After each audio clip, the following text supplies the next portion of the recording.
একটিমাত্র বৈঠক আর তাতেই বদলে গেল গোটা সমীকরণ। গাজার অশান্ত ভূমিতে যেখানে মাসের পর মাস আলোচনায় হয়নি কোনো অগ্রগতি, সেখানে মাত্র একদিনের আলোচনায় কিভাবে সম্ভব হলো এত বড় পরিবর্তন। বলছি নবনির্বাচিত প্রেসিডেন্ট ডোনাল্ড ট্রাম্পের মধ্যপ্রাচ্য বিষয়ক দূত স্টিভ উইটকফের কথা, যেখানে যুক্তরাষ্ট্রের বিদায়ী প্রেসিডেন্ট জো বাইডেন গত এক বছরে যে অগ্রগতি করতে পারেননি তা মাত্র একটি বৈঠকেই করে দেখিয়েছেন উইটকফ, এমনটি অভিমত আরব কর্মকর্তাদের। ইসরায়েলের গণমাধ্যমে জানা যায়, ডোনাল্ড ট্রাম্পের মধ্যপ্রাচ্য বিষয়ক এই দূতের কঠিন চাপের মুখে যুদ্ধবিরতি চুক্তি নিয়ে আগের অবস্থান থেকে সরে আসতে বাধ্য হয়েছেন ইসরায়েলের প্রধানমন্ত্রী বেনিয়ামিন নেতানিয়াহু। 250-টিরও বেশি ডিজাইন অপশন নিয়ে ওয়ালটন স্মার্ট ফ্রিজ, বোঝে আপনার প্রয়োজন।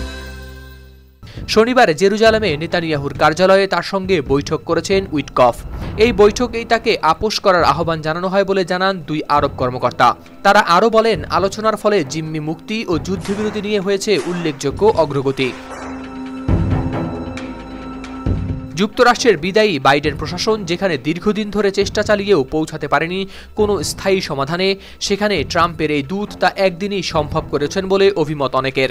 স্টিভ উইটকফ ইতোমধ্যেই ভ্রমণ করেছেন ইসরায়েল ও কাতার, যেখানে তিনি গাজার জিম্মিদের মুক্তি ও যুদ্ধবিরতি নিয়ে বিভিন্ন পক্ষের সঙ্গে আলোচনা করেছেন।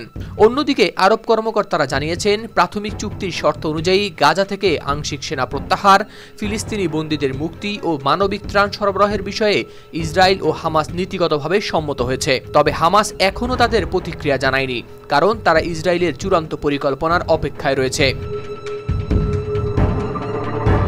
পরিকল্পনা করা হয়েছে চুক্তিটি বাস্তবায়ন হবে 3টি ধাপে। প্রথম ধাপে গাজার বন্দীদের মুক্তি দেওয়া হবে এবং ইসরায়েল আংশিক সেনা প্রত্যাহার করবে। এরপর দ্বিতীয় ধাপে অবশিষ্ট জিম্মিদের মুক্তি ও গাজা থেকে সব ইসরায়েলি সেনার প্রত্যাহার সম্পন্ন হবে।